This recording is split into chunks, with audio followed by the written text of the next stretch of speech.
The sitting is resumed. Prior to the suspension, we were in Standing Finance Committee debating the Appropriation Bill 2025. We revert to the Appropriation Bill 2025.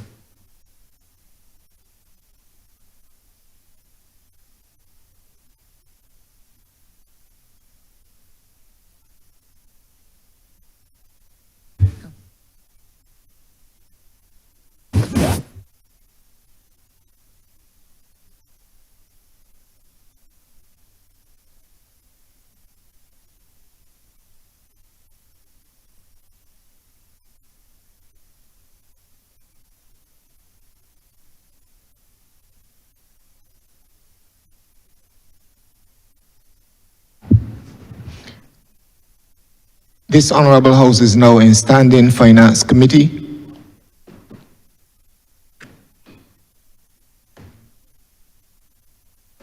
Mr. Chairman, Head 35, Ministry of People, Empowerment and Elder Affairs, in the amount of 116,779,476.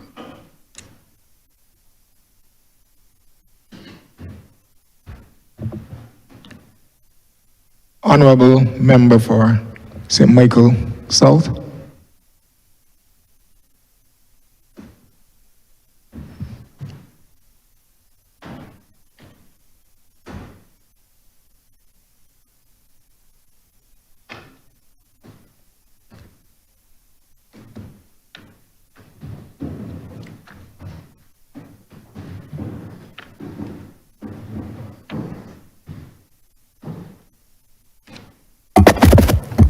Mr. Chairman, I beg permission for my staff from the Ministry of People Empowerment to join me in the vow. Permission granted, Honourable Minister.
This House is now in Standing Finance Committee. Before I proceed to the opening remarks from the Minister of People Empowerment and Elder Affairs,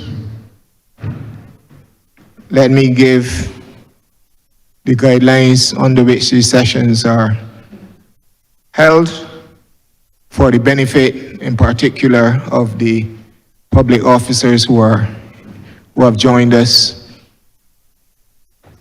here today.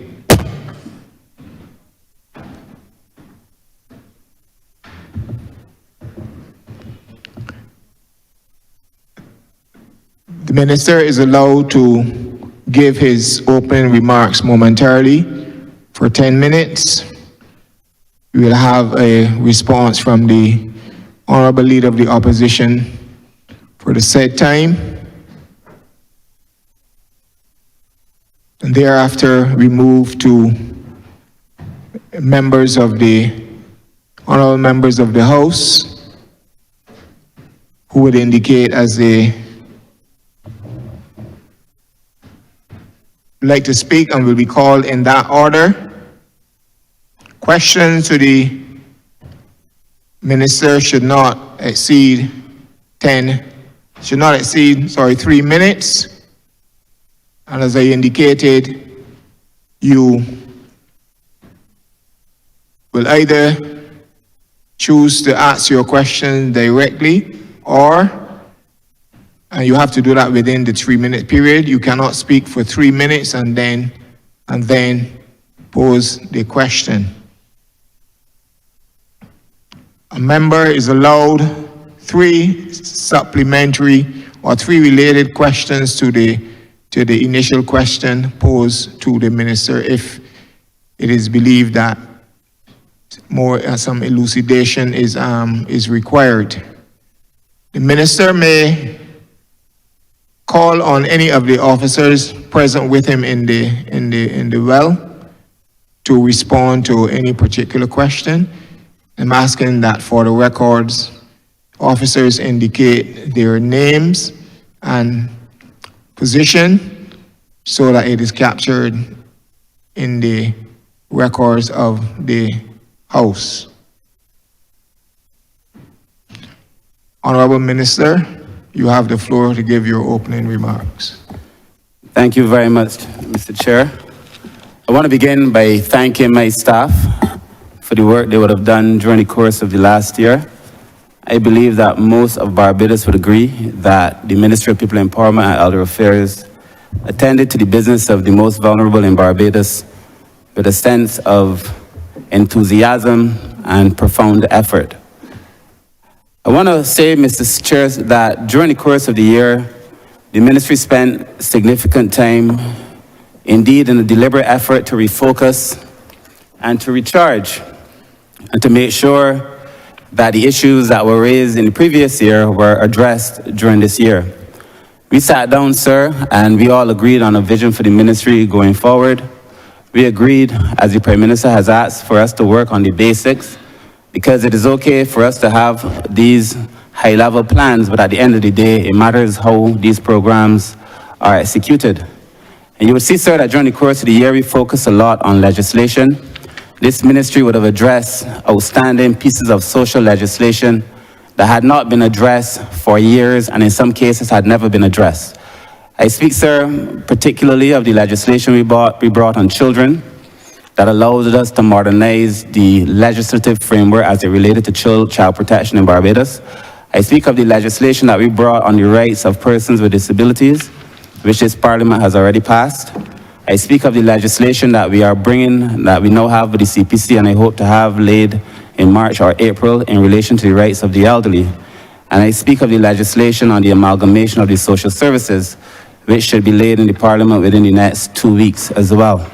Therefore, bringing a complete circle of empowerment and change to that framework.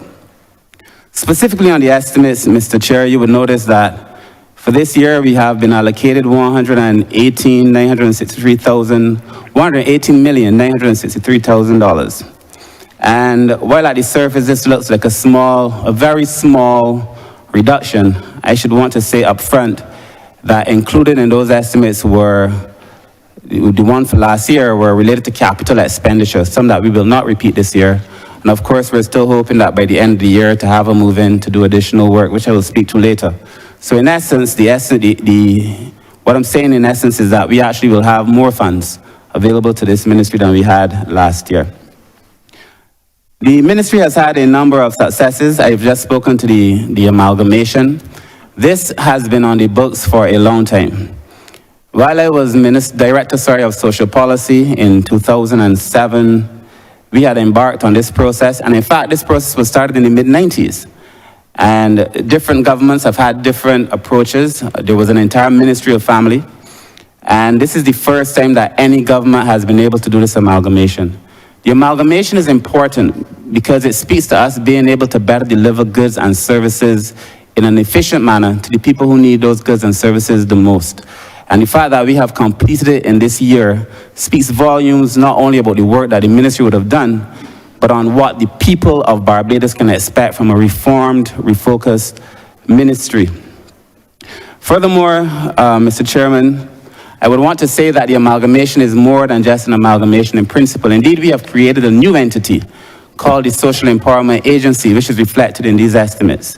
It will be an amalgamation of the National Disabilities Unit, the Child Care Board, the National Assistance Board, the Welfare Department, and we've also taken on board the work once done by the Resilience Unit. So essentially, we've created a unit that is meant to focus specifically on the most vulnerable, to be able to be in the communities, to offer a wider reach, to become a much more confidential, resilient unit, but also a unit that the people would then see in their communities. Instead of having to go to town, the unit would then be able to bring its services to the people.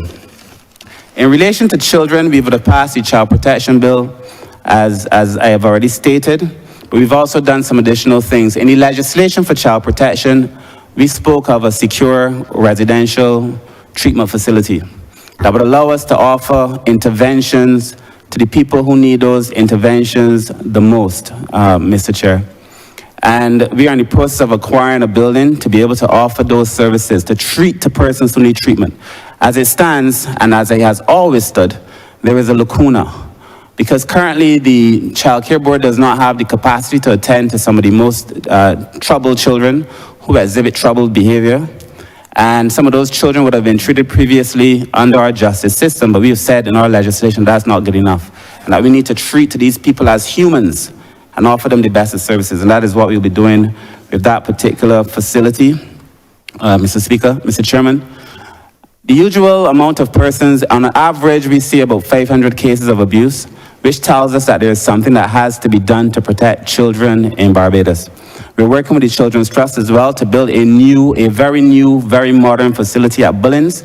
It will be the most advanced protection facility for children, so that the ministry is working to protect children at all levels.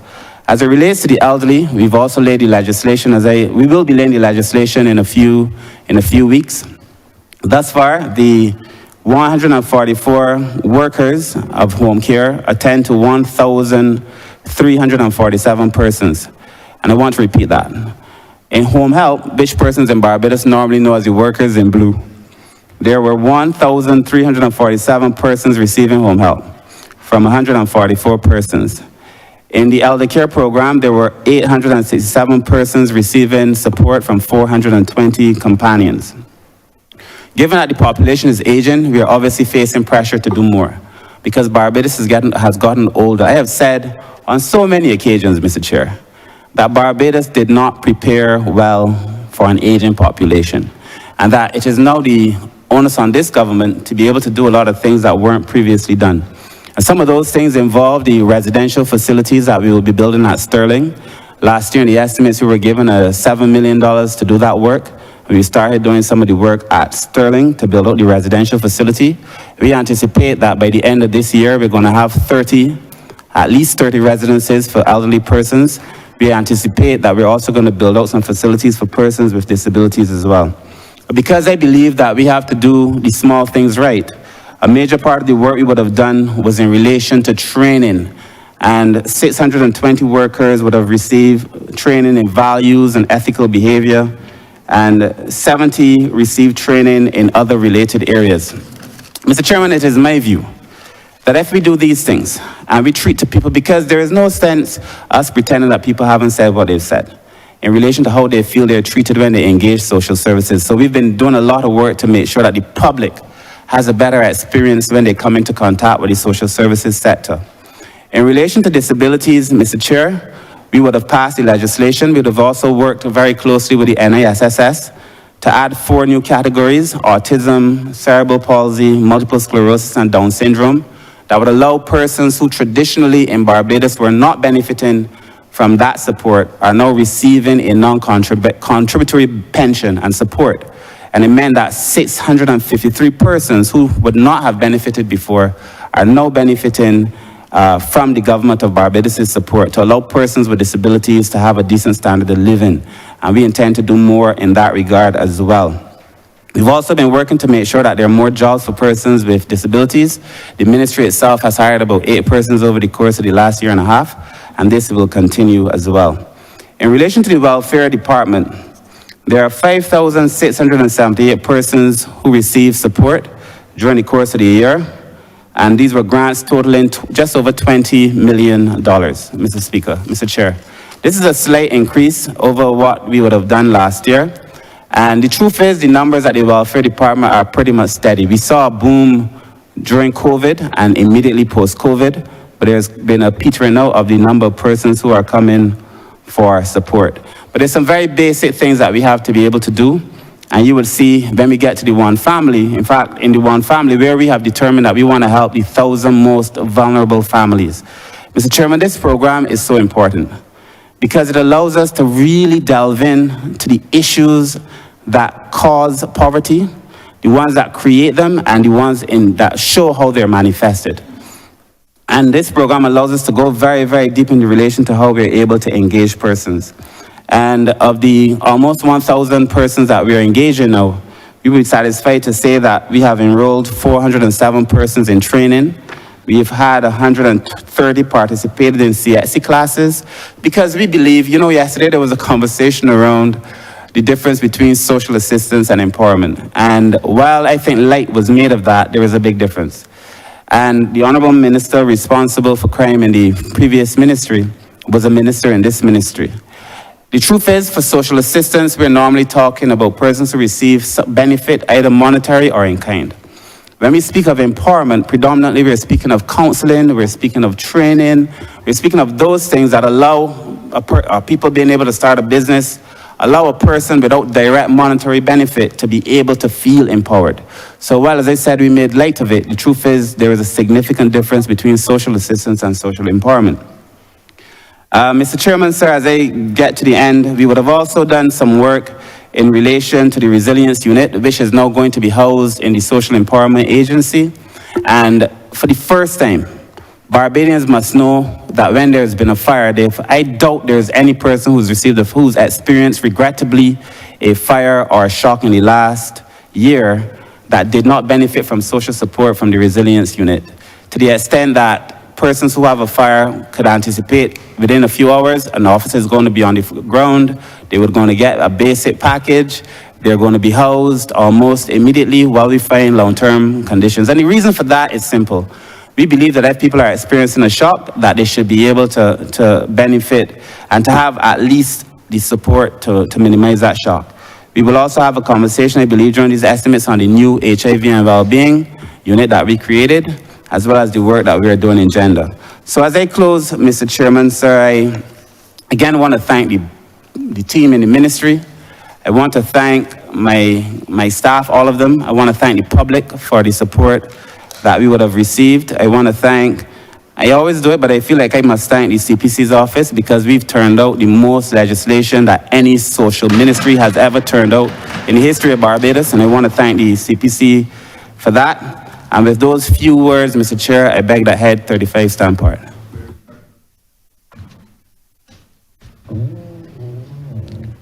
Honourable Leader of the Opposition. I'm obliged to you, Your Honour. And just maybe this will be the occasion on which the estimates, debates become constructive, purposive, and less than rancorous. Your Honour, I want to look philosophically at welfare systems, and I want to compare the welfare systems of the Western Scandinavian countries with those of these parts of the world, certainly Barbados. And there'll be no surprise that the welfare department in these estimates would be allocated, I think, the largest sum of money. We tend to see this ministry and the work of this ministry essentially as a welfare ministry, and there's a reason for that. That is related to the history of this country. Now, I made comparison with the Scandinavians because one may, in doing an assessment of those countries, consider that their welfare systems tend to be permanently built into systems of social development. You have a country, for example, like, let's say Norway, that has great oil wealth, and they look after a human being from the age of 1 day to the age of death. And as I've said, they build into their systems this pursuit or purpose of protecting the members of the society. And often it has less to do with poverty and more to do with protecting an entire society. Now, in Barbados, because of our peculiar history, a history of the haves and the have-nots, the government and the state, agencies of state, have always felt an obligation to establish systems of welfare, not so much for the larger protection of the society, but for the protection of the poor, so that you have two systems which you may compare, which are conceptually and philosophically different. Now, in this part of the world, we tend to see welfare as poverty alleviation. As I've said, in those countries, it is protective of an entire society. So that tends to be one of the fundamental differences between these welfare systems. And the state takes on the responsibility, and it would not be fair for me to mention the state only, but you have charitable and philanthropic groups, and I will not leave out the church. The church also tends to be an agency in the pursuit of poverty alleviation. Now, how does the state do this? The state, as we all know, collects taxes.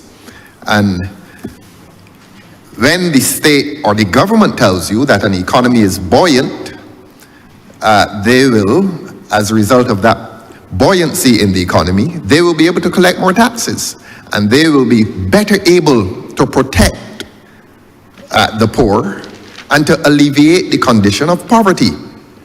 And so when the Central Bank of Barbados and when the government of Barbados says that the economy is doing well, the poor naturally expect that they will do better, certainly if not in terms of receiving jobs, certainly in terms of that protection and that alleviation of their condition, their human condition of impoverishment.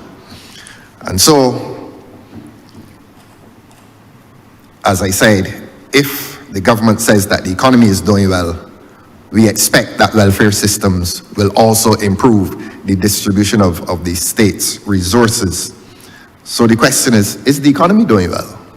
And if it is doing well, one expects that the allocation in these estimates to the welfare department would increase, because just yesterday, and I'm going to give live examples, just yesterday there was a job fair at a certain company. I'm not going to name the company. I don't call the names of private individuals in here, whether corporate or human, but I understand a large number of persons turned up. And if one has any compassion and empathy, and ministers, politicians are not politicians unless they understand compassion and empathy. I don't like to say love because people get very sensitive when you speak of love, but there has been a situation just yesterday in this country when there was a manifestation of the poverty that has visited the lives of people in this country. That being the case, it means that this ministry, this welfare department, becomes obligated and must become sensitive to that human condition, and that a government must become sensitive to that human condition. And if the government claims that the economy is buoyant, if the government claims that the economy is doing well, then the government will find itself politically and morally and economically obligated to increase the allocation to this department. So that is a question not so much for this minister. Of course, he'll be due some questions, but it will become a question for the government. Are you able as a government to offer that protection to those who are most vulnerable?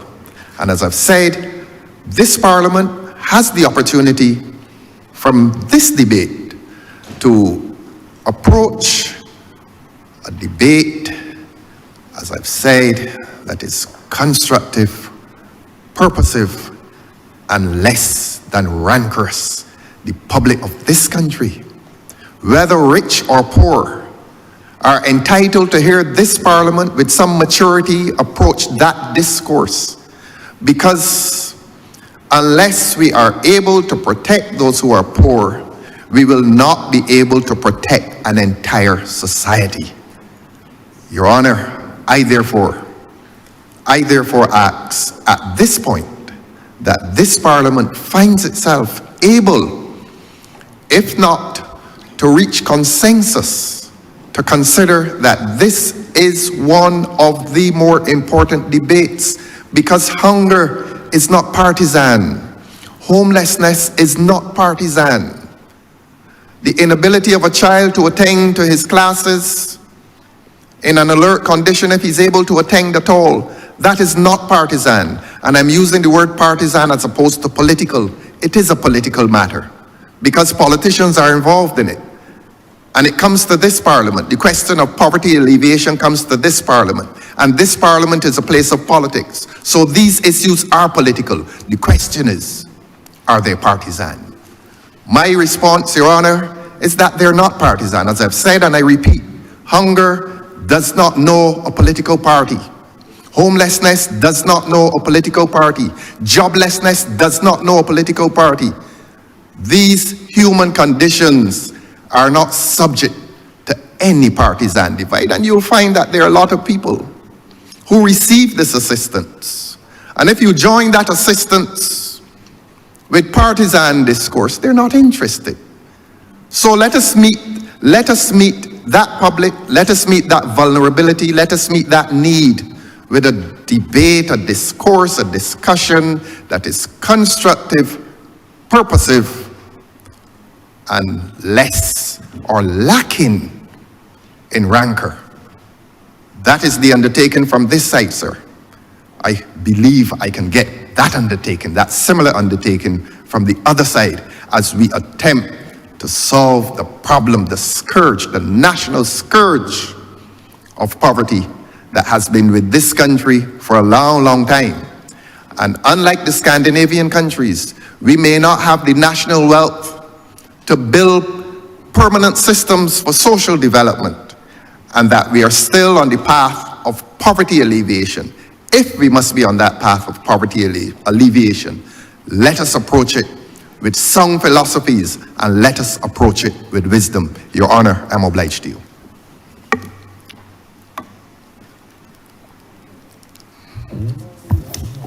Thank you, Honourable Leader of the Opposition. Honourable Minister. Thank you. Thank you. Thank you, Chair. I would want to agree with the Leader of the Opposition that there should be no political divide on these matters. And in fact, thus far... Partisan divide on these matters. And thus far, we've had none. But I also feel the need to shed some light on a few things. The ministry has not just focused on offering basic social support. In fact, the new agency in the ministry is called the Social Empowerment Agency, with an entire focus to move people from a case of dependency to a place where they can actually be so empowered as to give back. We've changed the focus of the ministry. Traditionally, the welfare model has been a model whereby persons go looking for particular things and that particular need is treated. In the ministry, we've had a view that empowerment and transformation must be the bottom line. Specifically on the Nordic model that was mentioned, the Scandinavian model, the truth is that in recent times, even the Scandinavian model is under pressure. And there's a significant difference between the Scandinavian model and our model for certain reasons which I will explain. In the Scandinavian model, the system is built on heavy taxes. The persons within that arrangement anticipate that they will pay extremely high taxes and that they should get some level of support. Within recent times, there's been complaints that the inequality is actually widening in those societies. The other assumption was, in relation to that model, was that the persons would have a significant amount of trust in the state that would allow the state to engage in certain practices that other states do not have the luxury to engage in. For example, there was a view that in the Scandinavian model, you could have what they refer to as creative destruction. Creative destruction meant that if you had a model that was not working, if you had an industry that was not working, the state would almost be free to dismantle it, to build new models, because the persons trusted the state so much. Many times persons would fall between the cracks even within those models. Barbados does not have that history. We do not dismantle in such a way as to expose people. So you have to understand that there's certain differences between the two models. At the end of the day, poverty alleviation is going to be part of any ministry responsible for social care. But it's not the be-all, end-all to it. Like the Honourable Member, most of the members on our side have concerned themselves with poverty. Personally, before I end, I've lived it, Mr. Chairman. I have studied it because I lived it. I taught it at the university for 10 years. I've practiced it here in Barbados and as part of the Canadian government. So this is nothing that I have stumbled upon. And I believe that the staff that is sitting before you have the experience, the wherewithal, the education to be able to offer a very sound perspective on where it is that we must go. These estimates reflect a new thinking. The Social Empowerment Agency is a new thinking. The legitimacy of our efforts is manifested in the legislation that we brought, the administrative arrangements that we have changed as well, and a new policy framework. So I anticipate that there are going to be significant benefits to the people. And I will close by saying this as I began by saying it. At the end of the day, the PM has been very, very clear in her thinking. And we also agree that we have to get back to basics. How are people treated when they come? How do we make people feel when they leave? And if we can do those things right, as we have been trying to do, then I believe Barbados will begin a serious transformation. And then lastly, I've always, and perhaps this is a question for the opposition leader to reflect upon, I've always found it interesting that there's a belief that as a state does better, there should be more welfare. And there could be a philosophical opposition to that, because if a state is doing better, in many cases, you need less welfare because it is believed that people should have jobs and people will be able to work and people are trained. So it may not necessarily happen in the first year or the second year, but eventually. And so I do not want there to be this linear kind of association between a country's capacity to perform well and the amount of welfare, because there are some instances where it's going to be true, and there are many instances where it's not going to be true.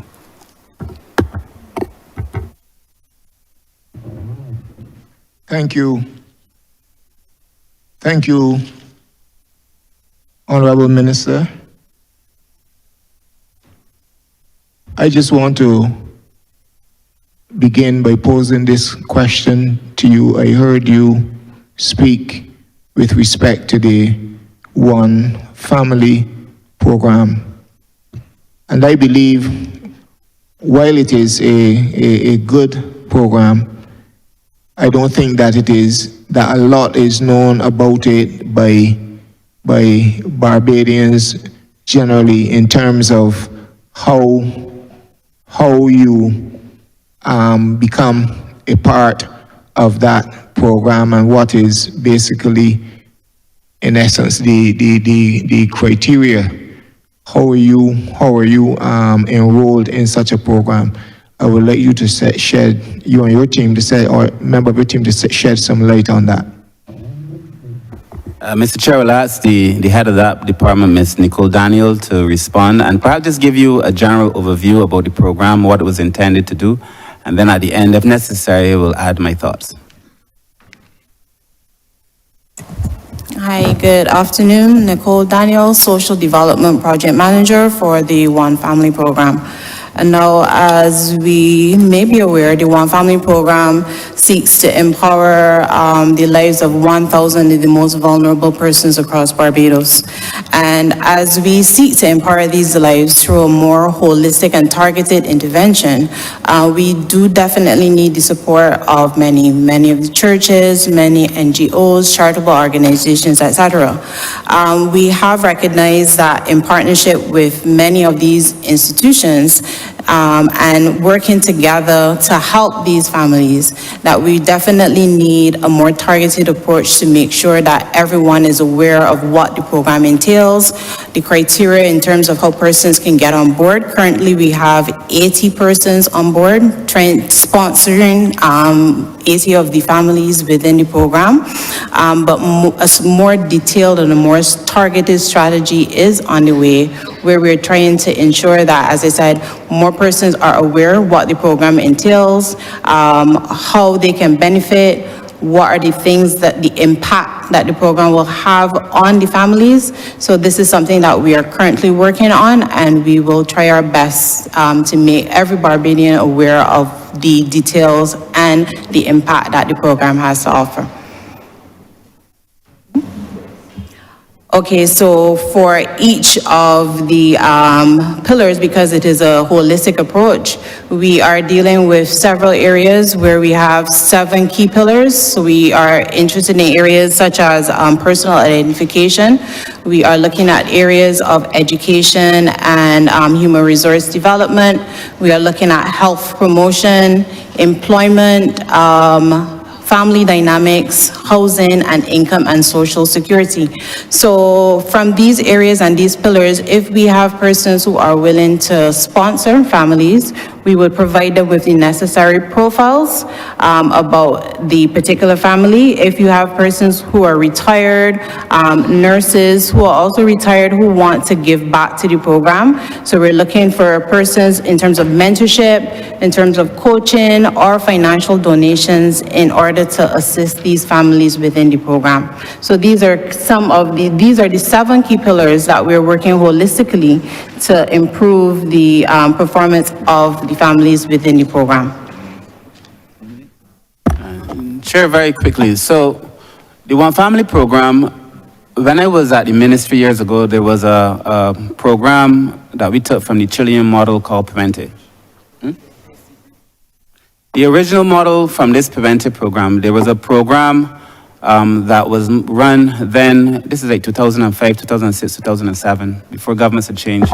There was a program that was run through the Poverty Alleviation Bureau at the time. And we adopted a lot of the model from the Preventive program from Chile. When the governments had changed, the program was taken out and formed and fashioned into the IC Bridge program. So it started in 2006, 2007 as a smaller set of services under the Poverty Bureau, became a full program between 2008 and 2010. 2018, and when we became the government, we took the program and we expanded it, we included some other pillars, using the IC Bridge model between 2008 and 18 as almost like a pilot. And then we improved it, and we've expanded it now to include the 1,000 most vulnerable families. The difference that we also made with this program is that fundamentally the philosophical underpinning in this program is that Barbadians are a lot more generous than other people may think. And so our view is that Barbadians would come forward and support some of the families who are in need, and we are seeing Barbadians coming forward. And I would want to use this opportunity again to encourage more families to come forward and support families who are in need. The last poverty study has said about 20% of the population was in poverty, which tells us that a significant amount is out of poverty. And it's also been my experience that even people who are in poverty are willing to help other people. And we've also received significant support from the private sector as well. So the model is that we were going to receive government support, yes, on one hand, but we also want to encourage the families and the private sector to come forward and offer wider support so that we will be in a position to do better for persons who are in need. Thanks.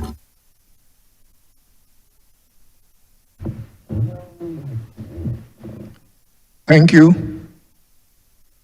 Minister, just a follow-up question in relation to this program. Is there a time when you actually, what I would say, graduate from this, from the program in itself? How do you determine if you're going to, if some person continuously needs the help or if they can venture out now on their own? Yes, the program is for 2 years. And what we will see is that we will recognize some persons moving. We can even measure the progress against the eligibility score sheet from where they would have started to see some measure of movement along the course. Now, everyone may not, our goal really is to see all the 1,000 families actually graduate from the program, but every family is different. The mindset change that we have to work with. Yes, we can take a horse to the water, but you can't necessarily make them drink. But what the program offers is a creative way of trying to add maybe some flavor to the water, trying to get persons more interested in changing and believing in themselves and being able to invest in themselves so that they can actually do better and become more self-sufficient. What we are also looking at is trying to maybe change the source of that water, where if we change the source, maybe they are more interested in listening to persons who've actually been in poverty, done some things to help themselves, including the training or education or counseling, and been in a position to better able help themselves. Or we can look at others who are actually taking in and investing in themselves and making themselves better aware, better informed, actually motivating themselves. So although the program is for 2 years, you will see definitely some progress where persons are able to graduate from the program, and some will take a little bit longer. As I said, that mindset change is very critical, and we are really focusing on the family dynamics part of it as it relates to behavioral change. So each family, as I said, is going to be different. Each family is going to progress differently, and we are working with all of them to try to meet that measure. From this standpoint right now, I can say that there has been some families that have made some significant progress, and others that are, trying to catch up. But as I said, we are finding creative ways and means to help these families to move out of poverty. Chair, I totally endorse what was said. I just want to give a real life perspective. When the One Family program started, there were, and the director will be much more informed than I, but there were persons who came forward.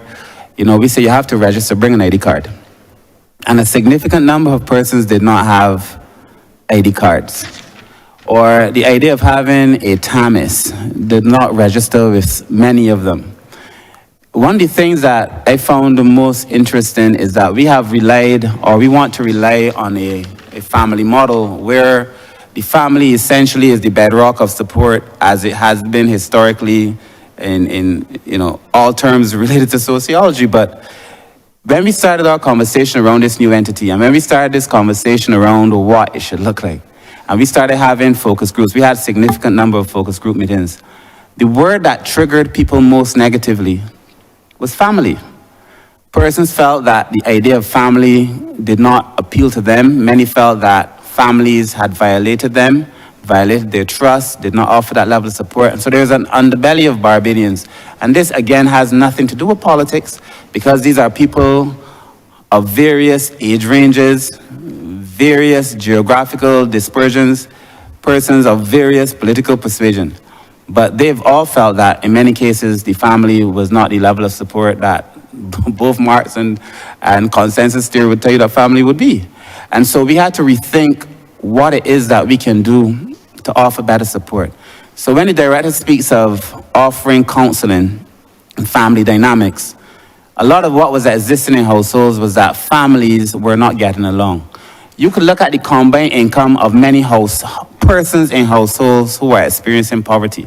And the combined income of that household is above the income that should make a person experience poverty. But what do you have in that household? You have one house, 3 televisions in every room, or in each room.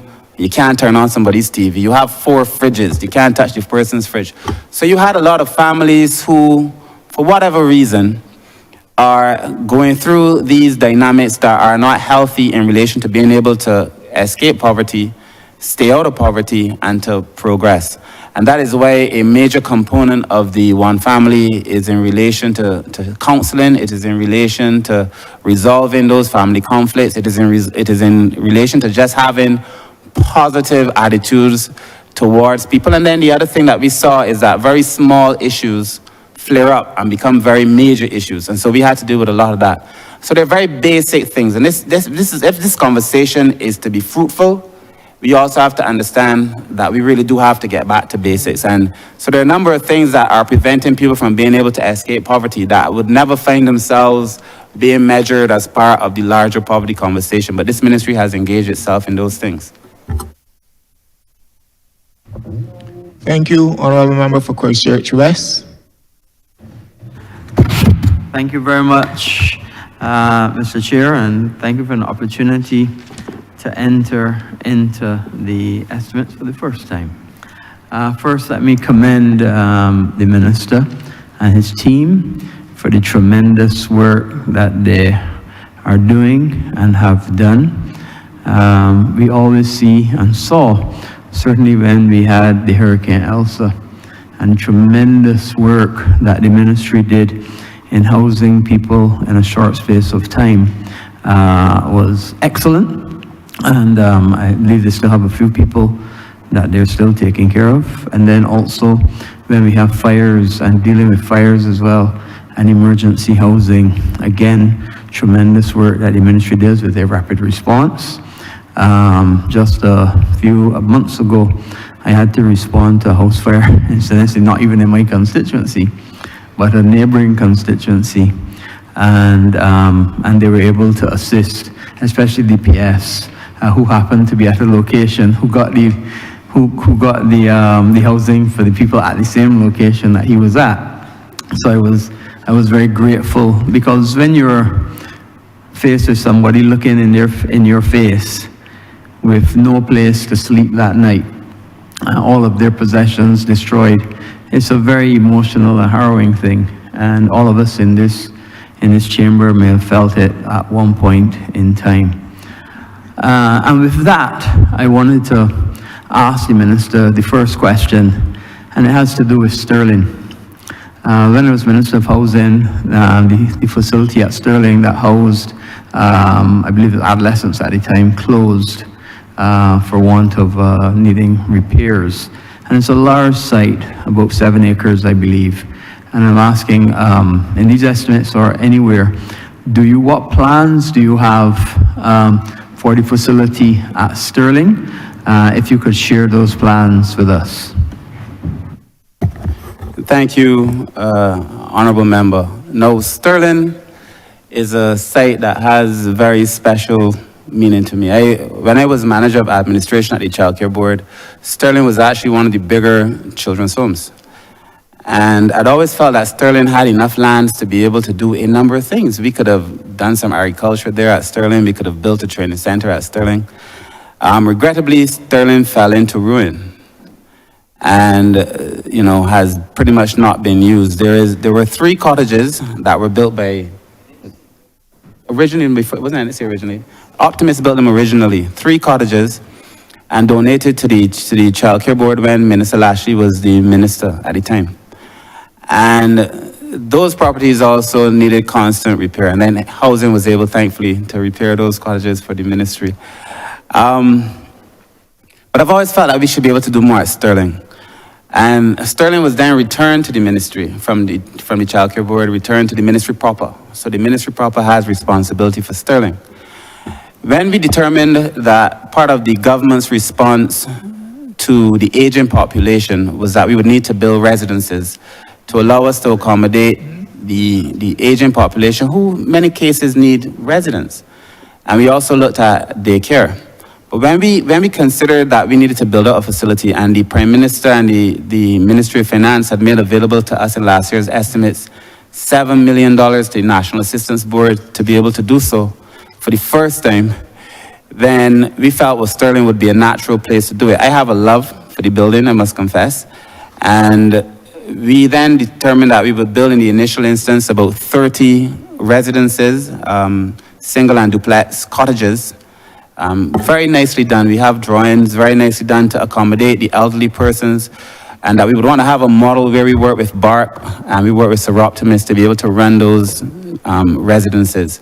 Seroptimus currently has a facility that they run, so they have that level of expertise.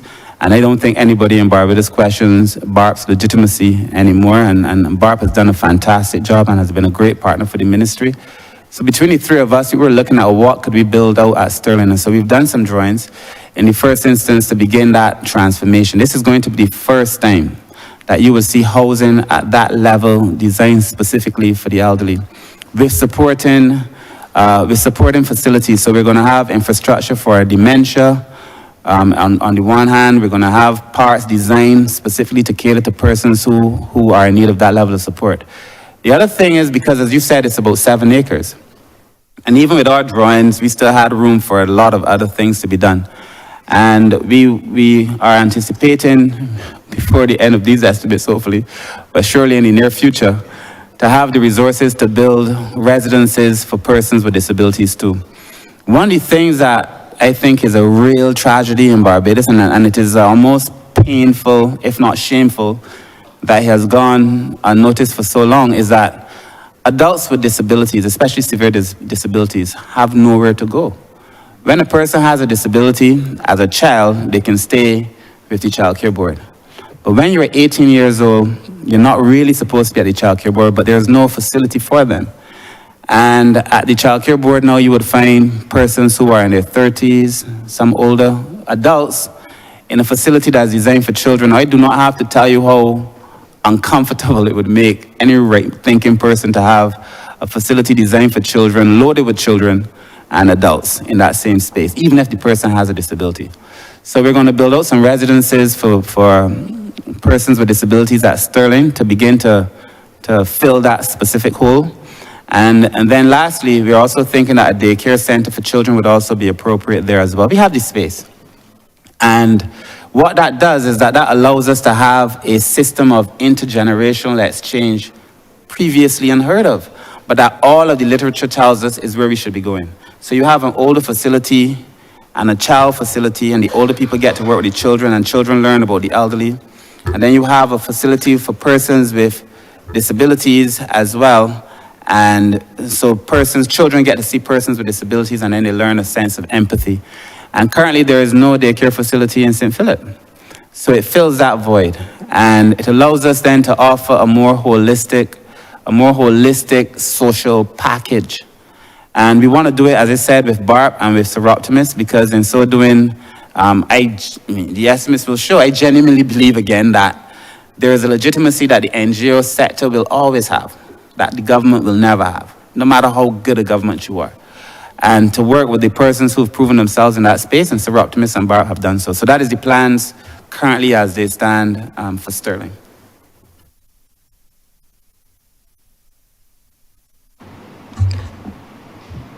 Mr. Chairman, I beg that you do not report progress to His Honor the Speaker and beg leave to sit again. The question is that I do not report progress to His Honor the Speaker and beg for leave to sit again. All honorable members in favor, say aye.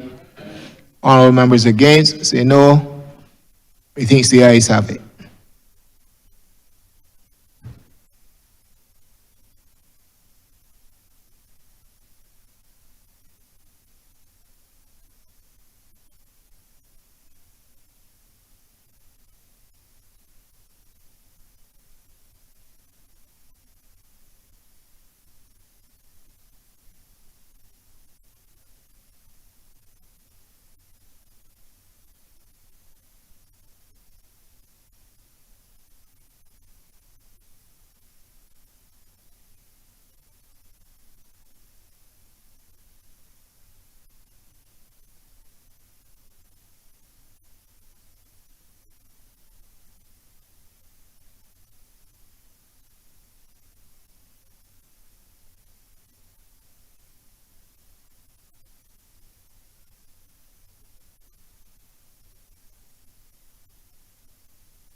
The chairman has reported progress and requests leave to sit again.